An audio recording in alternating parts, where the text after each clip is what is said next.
በጌታ በኢየሱስ ክርስቶስ ስም ሁላችሁንም ሰላም እላችኋለሁ። እንዴት ሰነበታችሁ? እግዚአብሔር አምላካችን የተመሰገነ ይሁን።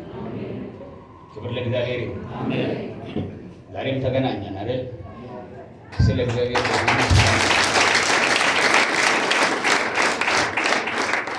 በዚህ መካከል እኮ በጣም ብዙ ሰዎች ይኖራሉ።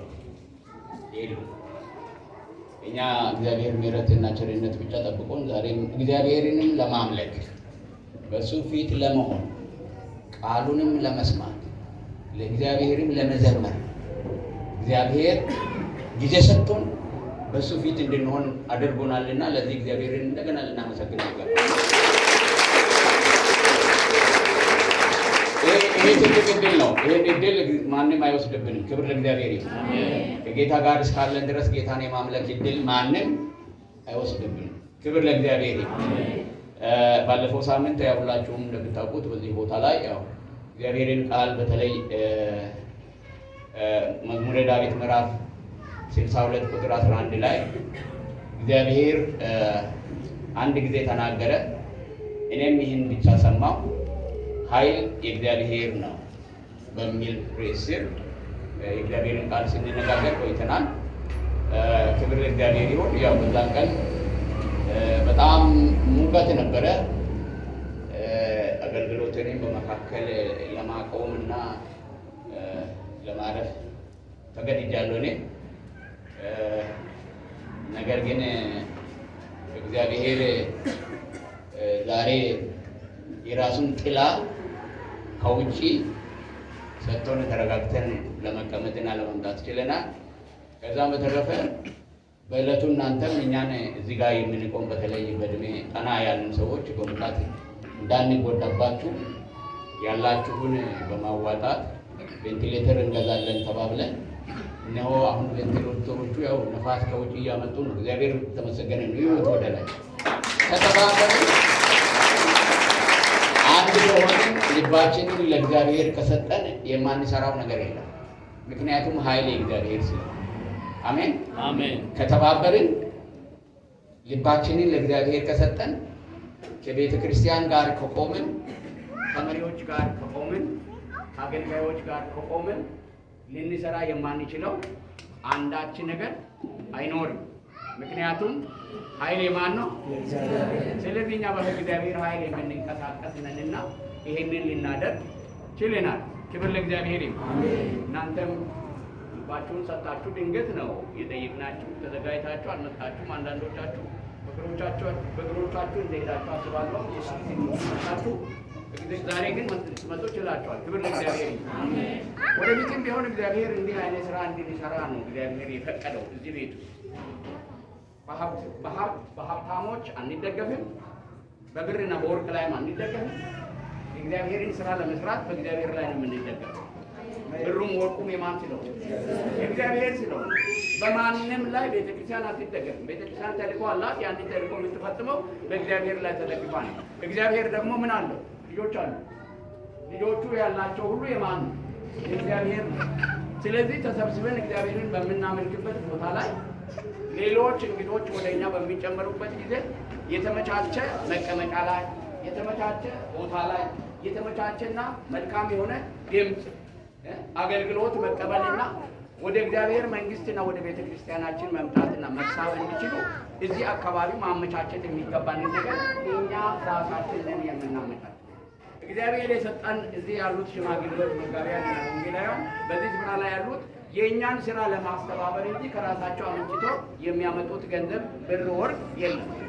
የዚህ ቤተ ክርስቲያን አባላት የሆናችሁ የቤተ ክርስቲያኒቱ ኢነር ሰርክል ውስጥ ያላችሁ ሰዎች እዚህ ቤተ ክርስቲያን ከተጀመረችበት ጊዜ ጀምሮ በምን አይነት ሁኔታ እየሄደች እዚህ ቦታ ላይ እንደደረሰች በተለይ በገንዘብ ጉዳይ ላይ ታውቃላችሁ። ስለ ገንዘብ አስተምረንም አናውቅም። ስለ ገንዘብ አምጡ ብለንም ሰዎችን አናስጨንቅም። ምክንያቱም ሰው ሁሉ የሚያስጨንቁ መች ጠፉና ነው። መግቢያ መውጫ አሳጥቶ ከእጅ ላይ የሚነጥቁ አውሬዎች መች ጠፉና ነው። ከዛ ሸሽተው የእግዚአብሔርን ቃል ለመስማት ወደ እኛ የመጣውን ሰው የመበዝበዝ ፍላጎት ከእኛ ይራቅ። ክብር ለእግዚአብሔር ይሁን። በቤተ ክርስቲያናችን የሚያገለግሉ አገልጋዮች ከኪሳቸው አውጥተው የሚያገለግሉ እንጂ ደሞዝ እየተከፈላቸው እንኳን የሚያገለግሉ አገልጋዮች የሉም። ደሞዝ ነው ብለን የሚሰጠው ነገር የለም። ምክንያቱም ቤተክርስቲያን ምንም ስለሌላት ያላት ጌታ ስለሆነ እግዚአብሔር በራሱ መንገድ እያኖረ ነው እንዲያገለግሉ የሚያደርጋቸው። አንዳንዶቹ እዚህ ጋር ወጥተው ራሳቸው በችግር ላይ ስለሚኖሩ ስለነሱ ጉዳይ ስለሆነ ለመናገር ያፍራሉ ስለገና። ነገር ግን ያንን በማፈር የእግዚአብሔርን ስራ ልናስተካክል አይገባም። የጎደለን ነገር ወደ እናንተ ነው የምናመጣው፣ ወደ ጉባኤ ነው የምናመጣው። ባለፈው ጊዜ 7,000 ብር ነው ያዋጣነው አይደል? 7,000 ብር ይሄን ሁሉ እንደማይገዛ ታውቃላችሁ። እግዚአብሔር ግን ሌሎች ነገሮችንም ከሌላም ቦታ ከኛም ጨምሮ ነው ወደዚህ ያመጣውና ክብር ለእግዚአብሔር ይሁን። ስለዚህ ነገር እስኪ ጌታን እናመስግን። እግዚአብሔር እናመስግናለን። ክብር ለእግዚአብሔር ይሁን። አሁንም ብዙ የጎደሉ ነገሮች አሉ። የምትሰሙት ይሄ ድምፅ ጥሩ ድምፅ አይደለም። እዚህ ቦታ ላይ አሮጌ ዕቃ ነው ያለው። እንደውም የገዛችሁት ካሮጌ ነው? አዲስ ነው እንዴ? አሮጌ ነው። አብዛኛው አሮጌ ነው። ይሄ የተገዛው አሮጌ ነው የተገዛው። እዚህ ጋር የድምፅ መሳሪያ ግን ያው ሲያገለግለን ቆይቷል። አሁን ግን አረጀ። ስለዚህ ድምፅ ማውጣትም አልቻለም እና ተሻለና ማን ነው የት አለ ተሻለ? ተሻለና አንድ ሰው የዛሬ 3 ወር ነው 4 ወር ይሄንን ነገር ለመግዛት ምን ያደርጉ ነበር? ይንቀሳቀሱ ነበር አይደል? የት ነው ያለው ተሻለ? ይንቀሳቀሱ ነበር እና እኔንም ጠየቁኝ። እኔ ልቤ አልተነሳሳም። እግዚአብሔር እናንተን አነሳስተው ከሆነ እግዚአብሔር በእናንተ የሚሰራውን ስራ እኔ እግዚአብሔርን ልባችሁ ውስጥ የኔን ራእይ ያስቀምጠውና እኔ ብዬ አልኳቸው። ስለዚህ የቻሉትን ያህል ሄዱ። እነሱ እያዋጡ ከኪሳቸውም እያወጡ የተወሰነውን ያህል ሄደዋል። ናስ አንተን ነው ያማው ያለ እና በኋላ ተስፋ ቆርጠው እንደ ማኩረፍም አሉ። ዝም አለን እሱ። እግዚአብሔር ዝም ካለ እኔ ምን ላደርግ እችላለሁ? አሁን ግን እግዚአብሔር መንቀሳቀስና መስራት የጀመረ ይመስለኛልና እስኪ ስለዚህ መሳሪያ ምንድን ነው የምትለው? ምን ችግር አለበት? ምንድን ነው? ተበላሽቷል። ረጅም ዓመት ስለሰራ አሮጌ ነው ደግሞ የተገዛውና አሮጌ ስለሆነ አዲስ መገዛት አለበት። ማለትም አዲስ የሆነ ማሽን ሆነ ማለት ነው። ማሽን ዘመናዊ ማለት ነው። ይሄ አምፕሊፋየር ድሮ ነበረ። ስለዚህ አሁን ዘመናዊው ማሽን መገዛት አለ። ድምፁን እያበላሸ ነው። ስለዚህ እንደዚህ ነው ብላችሁ ስለዚህ ድምፁን እያበላሸ ነው ሲሉኝ እኔ ምን ገዛውላቸው መሰለሽ? ይሄ ማይኩ ደግሞ ተመልሶ የት ነው ሄዶ የሚገባው? እዛው አሮጌው ጋር። ስለዚህ የሚወጣው ማይኩ አዲስ ቢሆንም ማሽኑ አሮጌ ስለሆነ ድምፁ ምንድን ነው የሚሆነው? ድምፁ ያው ነው። ማይክ ቀየር ከአሮጌ ቀየር፣ ዋናው ነገር መቀየር ያለበት እሱ ነው። ስለዚህ ስንት ብር አሰባሰባችሁ? 10,000 ያለ ለመጃጅ ነው። ልጆች ያሰባስቡ 10,000 ነው። እሺ ያቀርቡላችሁ 10,000 ብር አሰባስበዋል። ከልጆች አካባቢ በደንብ አቀርቡላችሁ 10,000 ብር ማሰባሰብ። ማሽኑ ስንት ነው የሚገዛው? እኛ ምቀንሰው ነው ያየነው። ምቀንሰው 8 ቻናሉ 36,000 ብር ነው። 36,000 ብር የሚጎለው ስንት ነው? 26,000 ብር ውስጥ እኔ 6,000 ብር እሰጣለሁ። ስንት ብር ጎደለ? 20,000 አታጨበጭ። 20,000 ግን ይሄ ቤት አዋጥቶ መግዛት አለበት። እናንተ ይሄንን ከሰራችሁ ማሽኑን መግዛት ያቅተናል። ያቅታል። አንድ ጊዜ ምን ሆነ መሰላችሁ? ጳውሎስ ወደ ኢየሩሳሌም በሚሄድበት ጊዜ ኢየሩሳሌም ላይ የነበሩት ቅዱሳን በችግር ላይ ስለነበሩ የቆሮንቶስ ቤተ ክርስቲያንን ያንን ችግራቸውን እናንተ ከኢየሩሳሌም የወጣውን መንፈሳዊ ነገር ስላገለገላችሁ የእግዚአብሔር ቃል ከኢየሩሳሌም ስለወጣ ወንጌል ከኢየሩሳሌም ስለወጣ ያንን ሰምታችሁ ስለዳናችሁ ያገለገሏችሁ በመንፈሳዊ ነገር ኢየሩሳሌሞች ስለሆኑ እናንተ ደግሞ በምን ማገልገል አለባችሁ? በቁሳዊ ነገር የኢየሩሳሌም ቅዱሳንን ያላያቸዋቸው የማታውቋቸው በጌታ ብቻ የሆኑትን ምን ልታደርጉ ይገባል አላቸው? ልታገለግሏቸው ይገባል ብሎ በየሳምንቱ እሁድ ወደ መሰብሰቢያ በምትመጡበት ጊዜ ለዛ የሚሆን መዋጮ ሳምንቱን በሙሉ እያጠረቀማችሁ እያመጣችሁ ለቤተ ክርስቲያን ሽማግሌዎች ስጡ። እኔ ወደ ኢየሩሳሌም በሚሄድበት ጊዜ ምን አደርጋለሁ? ያንን ይዤ እሄዳለሁ። ይሄ አልተሟላለትም። የቆሮንቶስ ሰዎች ደግሞ በዛን ዘመን 2 ዓመት በሙሉ ድርቅ ስለነበረ ገበሬዎች ስለሆኑ የእርሻ ምርቶቻቸው ስለተበላሸባቸው በእጃቸው ላይ ምንም ነገር የለም። በድህነት ውስጥ ነው የነበሩት። ነገር ግን በዛ በድህነት ውስጥ በመሆናቸው ምክንያት ለዛ አገልግሎት የሚሆን ነገር ለመጠየቅ አላፈረም ጳውሎስ። ለመሰላችሁ ሰዎች ከብልጽግና ላይ አንስቶ ከሚሰጡት ይልቅ እግዚአብሔር የሚያየው በድህነት የሚሰጠውን ነው። ያ የእግዚአብሔርን ልብ ይነካል። አንድ ጊዜ ጌታ ኢየሱስ ክርስቶስ በሚያገለግልበት ጊዜ የተለመደው ባለፈው ጊዜ እንዳደረግነው አስራታቸውን እና መባቸውን ሰዎች አምጥተው በዚህ በመሪዎች ፊት ነው የሚያስቀምጡት እና ያስቀምጣሉ እያመጡ። አንዲት አሮጊት ተነሳችና አንዲት ዲናር ያላትን ሳንቲም ይዛ አምጥታ ትጥላለች። ኢየሱስ ያያል ማን ምን እንደሚሰጥ። በጣም ይገርማል። እኛ እናፍራለን አይደል? አጣይ ፓስተር። ኢየሱስ ግን ማን ምን እንደሚሰጥ ያይ ነበር። ስለዚህ ያቺ ሴት አምጥታ ስትጥል ኢየሱስ ክርስቶስ ያቺ ሴትዮ አነሳና ምን አላት? እቺ ሴት ትዳሯን በሙሉ ኑሯን በሙሉ ሕይወቷን በሙሉ ሰጠች። እቤት የቀራት ነገር የለም። ያላት ምንድናት? አንድ ዲናር ናት። እሷንም አንስታ ሰጥታለች። ስለዚህ ከሁሉ በላይ የሰጠችው እሷ ነች ብሎ በሕዝብ ፊት መሰከረላት ለድሃዋ። ለምን? ከትዳሯ ላይ የመጨረሻውን ነገር አንስታ ስለሰጥ። አንድ ምስጢር ልንገራችሁ። ሰዎች በሚሰጡት ነገር እንዳይኮፈሱና በሚሰጡት ነገር ክብርና ምስጋና እንዲሰጣቸው ራሳቸውን እንዳያጩ አንድ ምሳሌ፣ አንድ ምክር ልንገራችሁ። እግዚአብሔር እዚህ ቦታ ላይ አምጥተን የምንሰጠውን አይደለም የሚያየው። እኛን ሲመዝን በኪሳችን፣ በባንካችን፣ በኑሯችን ውስጥ የቀረውን ነው የሚያየው። ሰምታችኋል? የምንሰጠውን ሳይሆን እኛ ለራሳችን ያስቀረነውን ነው የሚያየው።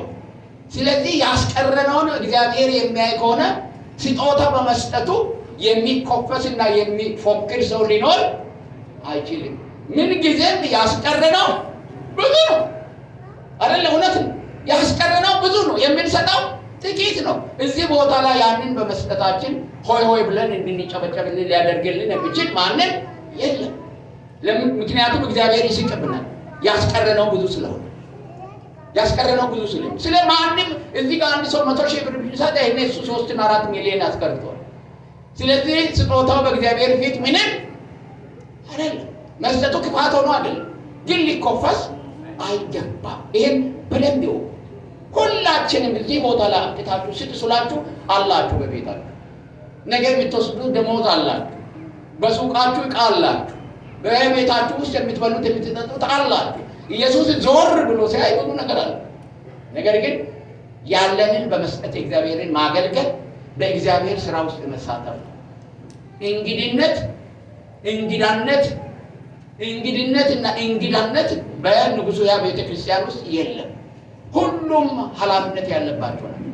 ሽማግሌዎች ጋር አንድ ቀን አሳልፍ ያለው እዚህ ቦታ ላይና በጣም ነው በዚህ ምክንያት የሚያዝኑት። መቼም ሰዎችን ሳናስተምር፣ ሳንጠይቅ፣ ሳንነግራቸው ልንወቅስ ፈጽሞ አይቻልም። አንዳንድ ጊዜ የእኛም ጉድለት፣ የእኛም ችግር፣ የእኛም ባህሪ ተጽዕኖ ሊያደርግ ይችላል። ግን እኛ እግዚአብሔርን ቃል እየሰማን ያለን ሰዎች እግዚአብሔርን ሳናገለግል እንዳንሄድ በየሳምንቱ ለእግዚአብሔር ስራ የሚሆን ከአስራትና ከመባ ውጪ የተለየ ነገር በማምጣት ያንን 20,000 ብር በመሙላት ይህንን መሳሪያ ገዝተን ደግሞ ዛሬ እንዳደረግነው ምን እናደርጋለን? እግዚአብሔር አምላካችንን እናመሰግናለን። ክብር ለእግዚአብሔር ይሁን። ያንን የምንጀምረው ዛሬ ነው፣ አሁን ነው። እዚህ ቦታ ላይ ቆሙ።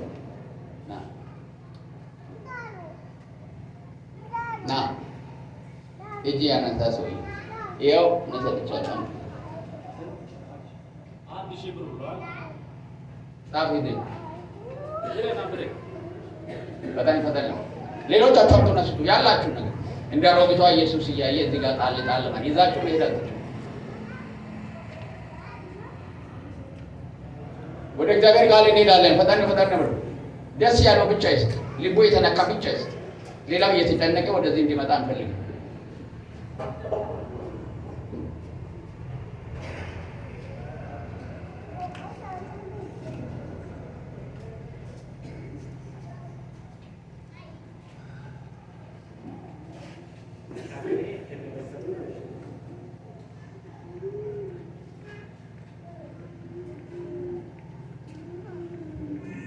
መሳሪያው መግዛታችን አይቀርም። በረከቱን ግን እንድንካፈል እግዚአብሔር የተመሰገነ ይሁን። ያው ባለፈው ሳምንት ቃል የገባችሁትን ለዚህኛ የሚሆነው ነገር ማምጣት አለባችሁ። እሺ ፈጠን በል ግድ ይላችሁ። እግዚአብሔር ቃል ይበልጥብናል። ወደዛው እንሄዳለን።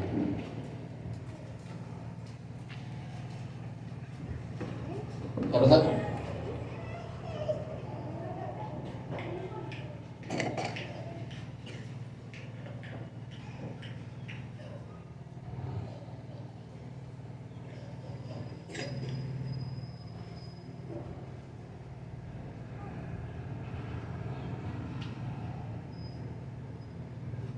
እግዚአብሔር አምላካችን የተመሰገነ ይሁን። ሲል ለጌታ ክብር አጨብጭቡ። ነቃስ በዛም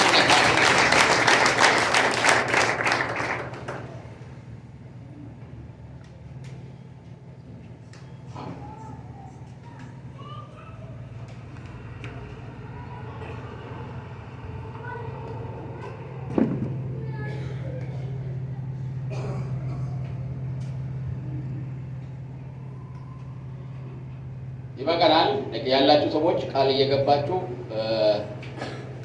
ያንን እናደርጋለን። እዚህ ጋር ያለውን አብታማል ባለፈው ሳምንት ሁላችሁም እዚህ ቦታ ላይ የነበራችሁ ቅድምም እንዳነሳሁላችሁ እግዚአብሔር አንድ ነገር ተናገረ። እኔም እሷንም ብቻ ሰማሁ። ኃይል የማን ነው? ኃይል የእግዚአብሔር ነው። ኃይል የማን ነው? ኃይል የእግዚአብሔር ነው ብሎ እግዚአብሔር ራሱ የተናገረው ያንን ኃይል እንዴት ነው እኛ መለማመድ የምንችለው የሚለውን ጥያቄ ለመመለስ ነው ትምህርት ያዘጋጀው። ያንን እግዚአብሔር የሰጠውን ኃይል በምንድን ነው የምንለው? እግዚአብሔር ብቻ የኃይል ምንጭ ከሆነ ኃይል ማለት የማድረግ ብቃት ማለት ነው። ኃይል የሚለው የማድረግ የመፈጸም እግዚአብሔር እንደሚሰራው አድርጎ የመስራት ብቃት ነው። እግዚአብሔር እንደሚፈልገው ሆኖ የመኖር ችሎታና ብቃት ማለት ነው።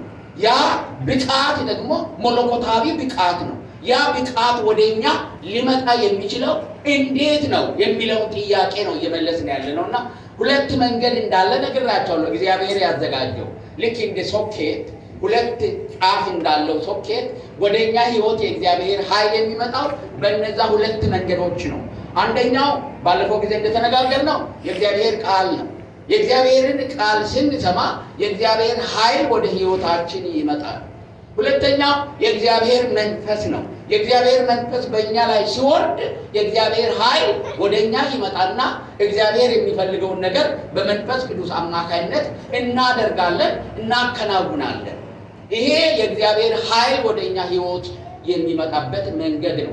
ስለዚህ በእግዚአብሔር ኃይል ለመኖር የሚፈልግ፣ በእግዚአብሔር ኃይል ለመመላለስ የሚፈልግ፣ በእግዚአብሔር ኃይል ለማገልገል የሚፈልግ ሰው በእግዚአብሔር ቃልና በመንፈስ ቅዱስ ምሪትና በመንፈስ ቅዱስ ስራ ላይ ትኩረት ማድረግ መቻል አለ። ከዛ ውጪ የሚሆን አገልግሎትም ሆነ ህይወት ሰብአዊ ነው፣ መለኮታዊ አይደለም። ስለዚህ ያንን ለማግኘት በእግዚአብሔር ቃልና በእግዚአብሔር መንፈስ ላይ መደገፍ መቻል አለብን። ስለዚህ የእግዚአብሔርን ቃል ስንደገፍ ስንበላ ወደ ህይወታችን ሲመጣ ምን አይነት ኃይል ነው የሚሰጠን የእግዚአብሔር ቃል የሚለውን ሶስት ነገሮችን ነው አራት ወይም ሶስት ነገሮችን ባለፈው ጊዜ ነግሬያቸዋለሁ። አንዱና ትልቁ ነገር የእግዚአብሔር ቃል ወደኛ ህይወት በሚመጣበት ጊዜ የምናገኘው ከቃሉ የእግዚአብሔር ኃይል የምናገኘው ኃጢአተኝነትን እንደሚወቅስ ነው። ቃሉ ሲመጣ በመጀመሪያ ደረጃ እኛን ማጥራት ይፈልጋል። የእግዚአብሔር ቃል ምን ያደርጋል? ማጥራት ይፈልጋል ህይወታችንን። ምክንያቱም እግዚአብሔርና ኃጢአት ምንም ህብረት የለውም። ስለዚህ ሰው ደግሞ ከኃጢአት የሚላቀቀው በፈቃዱ ነው። እግዚአብሔር አስገድዶ ገርፎ አይደለም ከኃጢአት የሚለይ። ስለዚህ እግዚአብሔር ቃል ሲመጣ በህይወታችን ውስጥ ያለውን ኃጢአት በመጥቀስና በማሳየት በንስሐ ከእግዚአብሔር ጋር እንድንተባበር ምን ያደርጋል? ያነሳሰናል። ያንን ይወቅሳል። ሰውየው አንተ እኮ እንዲህ አይነት ሰው ነህ፣ ከዚህ ኃጢአት መለየት አለብኝ፣ ስለዚህ ወደ እግዚአብሔር መመለስ አለብኝ ብሎ ይወቅሳል። የእግዚአብሔር ቃል ብቻ አይደለም የሚወቅሰው፣ ልንገራችሁ፣ የእግዚአብሔር መንፈስም ይወቅሳል። የእግዚአብሔር መንፈስ አንዱ አገልግሎት የማያምኑትን መውቀስ ነው። ስለ ክርስቶስ ሞት እየተናገረ ወደ ህይወት እንዲመጡ ይወቅሳል። ወቀሳ የወቀሳ አገልግሎት የቃሉም አገልግሎት ነው፣ የመንፈስ ቅዱስም አገልግሎት ነው። የመንፈስ ቅዱስና የቃሉን አገልግሎት ወቀሳ ሰምቶ ወደ እግዚአብሔር ቤት የሚመጣ ሰው ደግሞ ህይወትን ያገኛል። ህይወትን ያገኛል። ምክንያቱም አሁንም የምንሰማው ቃል፣ የምንመሰክረው ወንጌል፣ የምንናገረው ለሰው ልጆች ምን ያለው ኃይል አለው። ኢየሱስ ያድናል ብለን ስንናገር ለሚሰማው ሰው የድነት ኃይልን የሚሰጥ ቃል ነው የምንናገረው። ክብር ለእግዚአብሔር ይሁን። ቃሉ በራሱ ብቁ ነው። ለማዳን ብቁ ነው። ለማጥቃት ብቁ ነው። ለመውቀስ ብቁ ነው። በቃሉ ላይ የሚደረግ ድርጊት ፈጽሞ የለም። ሰዎችን በመውቀስ ለመዳን የሚሆኑ ኃይልን ይሰጣቸዋል። ምክንያቱም ሰው በራሱ መዳን ስለማይችል ይወቅሳል ቃሉ። እንደገና ደግሞ የድነት ኃይልን ይሰጣል። ክብር ለእግዚአብሔር ይሁን። የድነት ኃይልን ያገኙ ሰዎች ደግሞ በፈቃዳቸው ንስሐ በመግባት ወደ እግዚአብሔር በመምጣት ድነትን ያገኛል። ይሄ አንዱና እግዚአብሔር የሚሰራበትን መንገድ ነው። ሶስተኛ ነገር ያየ ነው። የእግዚአብሔር ቃል ኃይል ህይወትን ይሰጣል ብለናል። ሶስተኛ የእግዚአብሔር ቃል ኃይል የድነት እምነትን ይሰጣል። ህይወት የእኛ በዚህ ምድር ላይ በክርስቶስ ኢየሱስ ድነን የምንኖር የክርስቶስን ህይወት ነው የምንኖረው። በኃጢአታችሁና በበደላችሁ ምን ነበራችሁ? ሙታን ነበራችሁ። ቆሞ የሞተ ሰው አለ በዚህ ምድር ላይ። አብዛኛው ህይወት የለውም። የህይወት ምንጭ ማን ነው? እግዚአብሔር ራሱ ነው። ኢየሱስ ክርስቶስ ወደ ሰዎች ሲመጣ የእግዚአብሔርን ህይወት ነው የሚሰጠን። ምክንያቱም ያ የእግዚአብሔር ህይወት የዘላለም ህይወት ነው። የዘላለምን ህይወት የምንጀምረው በሰማይ ሄደን አይደለም፣ እዚህ በምድር ላይ እያለን ነው። ክብር ለእግዚአብሔር ይሁን። ለምን የምንኖረው ዘላለማዊ የሆነው የእግዚአብሔርን ህይወት ስለሆነ፣ ያንን ህይወት ደግሞ የሚሰጠን የእግዚአብሔር ቃል ነው፣ ወንጌል ነው። ያንን የህይወት ኃይል የሚሰጠን ወንጌል ነው። ስለዚህ እያንዳንዳችን በክርስቶስ የምንኖር ሰዎች የምንኖረው አዲስ ህይወት፣ ዳግም የተወለደ ህይወት የእግዚአብሔር ህይወት ነው። ክብር ለእግዚአብሔር ይሁን። ይሄ በማንም በሁሉም በዳኑ ሰዎች ውስጥ ያለ ህይወት ነው። ያ ህይወት ተራ ህይወት አይደለም። ያ ህይወት ከዓለም የተለየ ህይወት ነው። ዓለማውያን ይህ የእግዚአብሔር ህይወት በህይወታቸው ስለሌሉ ነው ጳውሎስ እየሄዱ ያሉ ሰዎችን ሙታን ነበራችሁ ያለው። አልሞቱም፣ አልተቀበሩም፣ እየተመላለሱ ናቸው፣ እየሰሙ ናቸው። እንደውም አይደል ለእነሱ ለራሳቸው ነው የሚናገር። ድሮ እኮ እናንተ ሙታን ነበራችሁ አላቸው። ይገርም። ድሮ ምን ነበራችሁ? ሙታን ነበራችሁ። ለምን? የእግዚአብሔር ህይወት በእናንተ ህይወት ውስጥ ስለሌለ። ያ የእግዚአብሔር ህይወት የዘላለም ህይወት ስለሆነ ስለሌለ ሙታን ነበራችሁ። አሁን ግን በክርስቶስ ኢየሱስ ሕያዋን ሆናችኋል። እስኪ ሕያው ነኝ በል። ሕያው ነኝ። እግዚአብሔር የተመሰገነ። እኔ ሕያው ነኝ። የእግዚአብሔርን ህይወት የሚኖር ሰው ነኝ። ለዚህ ነው እኮ አቅምና ብቃት ኖሮን የእግዚአብሔርን ስራ ሰዎች ሊሰሩት የማይችሉትን ስራ የምንሰራ ሕያው ስለሆነ። ክብር ለእግዚአብሔር ይሁን። ሌላ ይሄንን ኃይል የሚሰጠን ህይወትን የሚሰጠን የእግዚአብሔር ቃል ነው። ሌላው የእግዚአብሔር ቃል የሚሰጠን ኃይል የድነት እምነትን ይሰጠናል። አይተናል። ሌላው የእግዚአብሔር ቃል የጸና ወይንም የማያቋርጥ የጸሎት እምነትን ይሰጠናል። ምን አይነት? ጸሎት በጣም ከባድ ስራ ነው አይደል? ጸሎት ምንድን በጣም ዋጋ የሚያስከፍል ከባድ ስራ ነው። ሰው በራሱ ህይወትና ኑሮ ላይ ጊዜው ላይ ካልጨከነ በስተቀር ከእግዚአብሔር ጋር በጸሎት ለማሳለፍ እጅግ በጣም ይከብደዋል። ያንን የሚከብደውን ህይወት ግን ማሸነፍ የሚችሉት በእግዚአብሔር ቃል የጸሎትን ኃይል የተቀበሉ ሰዎች ብቻ ናቸው። እኔ አንድ ድክመታችንን ልንገራችሁ። መቼም እግዚአብሔር የሚያውቀውን ድክመታችንን በሰዎች ፊት መደበቅ ግብዝነት ነው። በቤተ ክርስቲያናችን በጣም የደከመ አገልግሎት ቢኖር የጸሎት አገልግሎት ነው። በጣም የደከመ አገልግሎት ለምን? ዋጋ የሚያስከፍል ስለሆነ ወደዚህ አገልግሎት ለመምጣት የተለየ የእግዚአብሔር ኃይል ያስፈልጋል። ሰው በኃይሉ ያንን ሊያደርግ ፈጽሞ አይችልም። በተለይም አሁን በተመቻቸና በተደላደለ የሚያስለቅስ የሚያስጮህ ነገር ከውጭ ተጽዕኖና ጫና በሌለበት እግዚአብሔር እንኩ በፈቃዳችሁ ጸልዩ፣ በፈቃዳችሁ አገልግሉ፣ ከውጭ ጫና